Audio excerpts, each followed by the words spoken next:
Et si Noël n'était pas forcément la fête si joyeuse qu'on s'imagine? Et si une simple promenade pouvait nous créer des traumatismes à vie?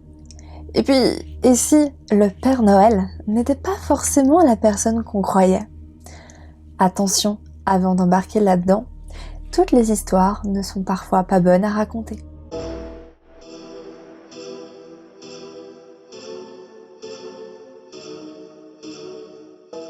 Petit disclaimer avant de commencer la vidéo, les histoires sont tirées de Reddit. Bien évidemment, j'ai mis dans la description de la vidéo chaque lien qui vous permettront d'arriver à ces histoires et donc de pouvoir aller voir l'histoire racontée par la personne. Il y a aussi parfois des preuves, des photos qui sont postées, donc si vous voulez aller vérifier, libre à vous. En tout cas, moi, ça m'a fait vraiment plaisir de vous raconter à nouveau ces histoires à ma manière et de pouvoir un petit peu parler de choses de Noël, mais pas forcément toujours agréables. Une promenade de Noël qui tourne mal. Pour cette première histoire, nous allons raconter celle de Mariam, qui a 15 ans et qui a vécu une drôle d'aventure il y a plus d'1 an. Mariam, du coup, pendant cette histoire, est une jeune fille de 14 ans. Elle aime énormément passer son temps avec sa musique dans ses oreilles à se promener, et particulièrement la nuit. Vous allez voir que c'est parfois pas forcément une bonne idée. Le mercredi 25 décembre, Mariam décide d'aller se promener parce que voilà, c'est une période qui est assez compliquée pour elle. Elle a perdu son grand-père à cette période-là, il y a quelques années. Et donc, on va pas se mentir, c'est compliqué. Elle avait besoin d'aller prendre l'air et d'un petit peu déstresser. Elle décide donc de prendre ses AirPods et de partir de chez elle à 22h30. Petite chose très importante, et je ne vous conseille absolument pas de faire ça, elle n'a prévenu personne lorsqu'elle est partie. Si jamais il vous vient à l'esprit de sortir à cette heure-là, tout seul, s'il vous plaît, prévenez quelqu'un. C'est de la prévention, mais on sait jamais. Comme on le sait, elle a l'habitude de partir se promener et donc elle décide de prendre la direction d'une petite ville à 1 heure de route plus ou moins de chez elle, en suivant du coup les différents chemins qui y amènent. Lorsqu'elle quitte sa maison, donc elle sort, elle commence sa promenade et elle sent une sorte de poids dans son estomac. Elle se pose pas forcément de questions puisqu'elle a des problèmes de digestion. C'est assez récurrent pour elle d'avoir des problèmes et d'avoir mal au ventre. Et donc elle met tout ça sur la faute de ses problèmes digestifs sans se poser de questions. Voilà. Elle décide donc de continuer sa marche. Sur son trajet, elle doit passer sur un petit chemin qui longe une forêt. Une forêt assez sinistre, mais j'ai envie de dire, les nuits en général, les forêts, ça ne donne pas forcément envie. Vu qu'elle connaissait assez bien la forêt, elle s'est dit qu'elle allait du coup y pénétrer pour aller s'asseoir sur un tronc d'arbre et fumer un petit peu. Alors qu'elle était assise sur une branche en train de fumer, elle entend bizarrement un bruit, une sorte de craquement de branches ou d'arbres pas loin d'elle. D'abord, elle se dit, est-ce que ce serait pas un animal, étant donné qu'elle est dans une forêt et que, on le sait, les animaux vivent aussi la nuit. C'est donc possible que ce soit un animal qui ait été chercher à manger. Mais étant une adepte des traits d'horreur de Squeezie, elle commence à se poser des questions et un petit peu paniquer. Finalement, elle n'entend plus le bruit pendant plus d'1 demi-heure. Elle décide de reprendre la route, armée du coup de son flash, et commence à marcher à travers les arbres.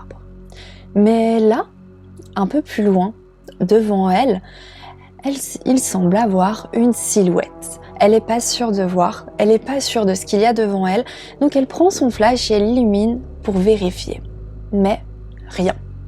Elle semble être seule. Est-ce que ce serait son imagination? Elle sait pas trop, mais elle sent la panique monter. Alors, elle s'assied, elle prend une respiration et elle essaye de se calmer. La musique coupée dans ses oreilles, ça lui permet d'entendre d'autres bruits venant autour d'elle. Des bruits de pas, des bruits de course qui semblaient résonner dans la forêt. Mais qui pouvait donc courir à cette heure-ci dans une forêt à passer 23h minuit? Ça n'avait aucun sens. Donc elle commence à paniquer en se demandant mais qu'est-ce qui se passe? Et puis là, la crise d'angoisse. Elle le savait, c'était absolument pas le moment pour elle de paniquer. Elle avait l'habitude d'en faire et malheureusement, ces crises d'angoisse pouvaient être assez violentes. Or là, elle avait besoin d'être attentive, donc elle essaya par tous les moyens de se calmer. Alors qu'elle entendait des pas se rapprocher dangereusement d'elle, elle décide de se cacher derrière un arbre. Mais sa cachette ne dura pas très longtemps. Elle entendit des cris, des insultes, plusieurs personnes qui semblaient être autour d'elle. Alors, il lui restait qu'une possibilité, courir. Elle courut, en essayant de rejoindre le chemin qu'elle avait emprunté pour venir. Avec sa crise de panique, c'était une mission vraiment très très compliquée. Elle dut malheureusement à nouveau se cacher derrière un arbre pour essayer de se calmer, parce qu'avec une crise de panique, le souffle, c'est vraiment quelque chose de pas facile. Alors elle espéra que personne ne la retrouve. Elle continuait d'entendre les bruits autour d'elle, mais elle était incapable de déterminer où étaient les personnes.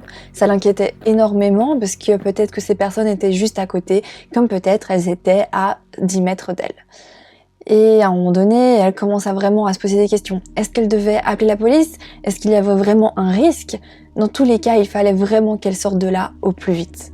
Alors elle reprit sa route et pendant 10 minutes, elle essaya de se diriger à nouveau vers le chemin. Elle fut stoppée dans son élan par un cri. Le cri d'une personne, d'une femme, qui semblait être derrière elle et qui lui criait « Attention, jeune fille !» Sans rien de plus, juste cette phrase. Ça la fit encore plus paniquer. Elle tenta de courir le plus loin possible pour fuir cette voix qui était derrière elle. Mais elle entendit du coup d'autres voix et d'autres phrases, comme « Elle est là, ne la laissez pas partir !» Alors elle courut, elle fit tout ce qu'elle peut pour partir. Après autant de marches et autant de courses, ses jambes commençaient à devenir vraiment très lourdes. Et donc, elle était obligée de s'arrêter. Elle décide de s'arrêter dans un buisson en espérant que ça la cache et que les personnes continuent leur chemin en se disant qu'elle était partie plus loin. Mais ils s'arrêtèrent. Ils s'arrêtèrent de courir, marchèrent pas loin en la cherchant et en disant « Mince, on l'a perdue, il faut la retrouver ». Et ça peut faire vraiment flipper. Mariam fit, je pense, une réaction qui est tout à fait normale pour tout être humain. Elle pleura. Et c'est tout à fait ok, on préfère le dire. Je pense que j'aurais réagi pareil qu'elle.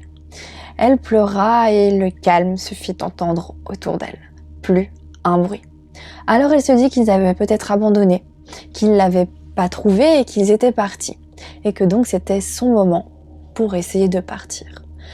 Elle se leva en prenant son téléphone pour essayer d'appeler sa mère, mais elle sentit une main sur son épaule. Mariam était décidée à pas se laisser faire. Alors elle commence à se débattre, à essayer de fuir l'homme qui, au final, la frappa. Et elle tomba inconsciente, par terre, dans les feuilles de la forêt. Elle se réveilla le lendemain matin avec un traumatisme crânien à l'hôpital, mais pour elle, impossible de savoir ce qui s'était passé après son inconscience. Et à l'heure d'aujourd'hui, encore, ses souvenirs ne sont toujours pas revenus. Elle ne sait pas ce qui s'est passé après qu'elle ait été attaquée et qu'elle soit tombée dans les pommes. Et comme on peut s'y attendre avec ce genre d'histoire, encore maintenant, 1 an plus tard, elle a l'impression d'être folle parce qu'elle ne comprend pas ce qui s'est passé et qu'elle aura peut-être jamais la réponse à ça.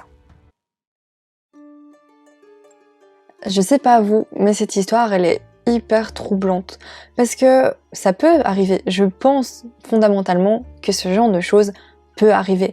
Qu'elle soit passée en fait dans une forêt où il y a des groupes, des gangs, etc. qui traînaient, qui l'ont entendue et qui, avaient pas forcément des bonnes intentions, mais en voyant peut-être que, qu'elle était blessée, qu'elle a fini inconsciente, ils ont dû la ramener à l'hôpital. Ils avaient une sorte d'un minimum de conscience et que l'objectif pour eux n'était pas forcément de la blesser, mais que à cause de l'histoire, à cause du fait qu'elle ait fui et du fait qu'elle se soit débattue, eh bien, ça a fini comme ça.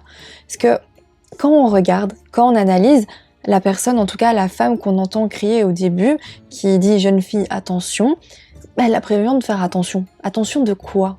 Attention parce qu'elle court, qu'elle est du coup pas attentive à ce qu'elle fait. Attention parce qu'ils arrivent. En fait, c'est assez troublant. Pourquoi est-ce qu'au début, cette personne semble vouloir aider, et puis au final, Mariam se fait agresser et se fait taper dessus sans aucune raison, et au final on ne sait pas On ne sait pas ce qui s'est passé. Et c'est ça, surtout, c'est qu'est-ce qui s'est passé après qu'elle soit tombée dans les pommes? Ça, c'est la question. Question où on n'aura, je pense, jamais de réponse, comme elle, bien évidemment. Ça doit être hyper frustrant de pas savoir ce qui t'est arrivé.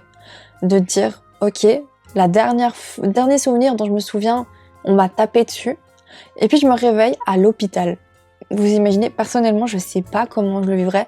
Elle le dit juste après que elle fait des cauchemars depuis. Et je peux comprendre. En fait, tu t'inventes des choses dans la tête, tu t'inventes pendant que tu dors tous les différents scénarios qui auraient pu t'arriver. Et le fait que tu ne saches pas, du coup, ça ne te permet pas de te dire, ok, c'est ce scénario-là. Et du coup, ton esprit continue. Et waouh, franchement, elle a du courage déjà d'avoir tenu le coup, d'avoir essayé de fuir, d'avoir tenu aussi longtemps. Et même que ça fasse 1 an et qu'elle est toujours ok, quoi. Je sais pas dans quel état je serais si j'avais été à sa place, honnêtement. Une nuit de Noël désastreuse. Pour cette histoire, nous allons suivre l'aventure de 3 sœurs, une de 5 ans, une de 3 ans et une de 8 ans. C'est la sœur de 5 ans qui nous raconte l'histoire. Et donc, étant donné qu'elle ne partage pas de nom et que de toute façon je préfère l'échanger pour qu'elle garde bien évidemment l'anonymat, nous allons l'appeler Lucie. L'histoire se passe le 24 décembre, donc le jour du réveillon. Ils ont fait ensemble la fête comme d'habitude, comme on peut s'y attendre, et les parents ont mis les 3 sœurs à dormir dans leur chambre. En plein milieu de la nuit, Lucie entend un drôle de bruit qui vient d'en bas, donc de l'espace salon, salle à manger, cuisine. Ça la fait un petit peu paniquer, donc elle décide de réveiller sa grande sœur, qui a 8 ans, pour qu'elle puisse la rassurer ou peut-être faire quelque chose. Étant donné que la grande sœur de Lucie était vraiment une grosse marmotte, Lucie dut du coup la secouer énormément pour la réveiller. Elle y arriva finalement, mais sa petite sœur se réveilla aussi. Elle décida de lui raconter ce qui s'était passé, le fait qu'elle avait entendu un drôle de bruit en bas, mais sa grande sœur ne voulait pas la croire. Elle trouvait ça bizarre, surtout qu'il était 1h du matin. À 1h du matin, pour eux, personne ne pouvait être réveillé. Alors qu'elles allaient se recoucher toutes les 3, un nouveau bruit retentit et cette fois-ci, la grande sœur ne pouvait nier qu'il y avait bien quelque chose qui se passait. C'était une sorte de bruit de verre qui se brise par terre. Alors la grande sœur décide de prendre les rênes, de prendre ses sœurs avec elle et d'aller voir ce qui se passe. Elles ouvrent bien évidemment la porte et se faufilent dans les couloirs pour arriver jusqu'au salon. Mais au salon, rien. Il n'y avait personne. Elles se détendent un petit peu en se disant que ce n'était rien de grave, il n'y avait rien, mais elles entendent à nouveau un petit bruit qui attira bien évidemment leur attention. Elle se retourna donc vers ce bruit et fit face à un Père Noël monstrueux qui avait du sang sur les mains. Les 3 sœurs se mirent bien évidemment à crier et pleurer en étant face au Père Noël qui était ensanglanté. Je pense qu'elles ont eu des réactions tout à fait normales pour des enfants de 3, 5 et 8 ans, on peut le dire. La mère du coup a entendu les bruits et essaya de les calmer en essayant de leur expliquer les histoires, mais avec leur cerveau embrouillé d'enfants et le Père Noël qui était toujours devant elles ensanglanté, elles n'arrivaient absolument pas à comprendre ce qui se passait.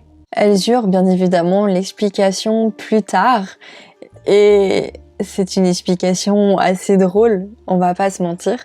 En fait, il y avait un ami aux parents qui avait été invité pour le réveillon et qui, au cas où une des 3 filles se réveillerait, s'était déguisée en Père Noël pour leur donner l'impression que le Père Noël était là et apportait les cadeaux, etc.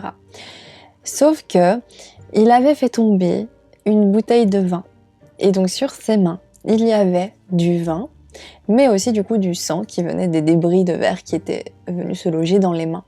Et c'est donc là-dessus que les jeunes filles sont tombées quand elles étaient petites. Cette histoire, elle est tellement drôle et mignonne à cet âge-là, mais c'est normal en fait de se poser comme ça des questions et de s'inquiéter quand tu vois le Père Noël pleurer, Je pense que même à mon âge, si je vois le Père Noël avec les mains au sang, je pleure et je pars en courant, ça n'a aucun sens. Et le fait que ça soit même pas fait exprès, que tout vienne juste d'une maladresse, et que les petites filles, du coup, ont limite été traumatisées peut-être du Père Noël. Je ne sais pas si au final, elles ont pu avoir des nouvelles relations, reparler avec lui, aller le revoir pour recevoir leurs cadeaux, etc. Ou si elles ont été complètement traumatisées. Je pense qu'un enfant normal ne voudrait bizarrement plus jamais voir le Père Noël, même si elles ont sûrement appris que du coup c'était un faux, parce que les parents ont dû expliquer la situation. C'est quand même quelque chose qui doit rester en tête, je pense. En tout cas, personnellement, je ne verrai plus jamais le Père Noël de la même manière. Surtout s'il a une bouteille de vin en main, je penserai à cette histoire. Et voilà, c'est tout pour cette vidéo. C'est la première, donc elle est assez courte. Il faut aussi me laisser la possibilité de m'entraîner, de tester des choses, etc. Et puis, j'avais pas trouvé non plus vraiment beaucoup d'histoires sur Noël. En général, je pense que les gens préfèrent ne pas les raconter parce que c'est une fête qui est plus joyeuse. On n'a pas forcément envie de partager des choses négatives ce jour-là. Mais donc, si jamais l'année prochaine, je tombe sur des nouvelles histoires, je me ferai un plaisir de vous raconter les prochaines histoires de Noël.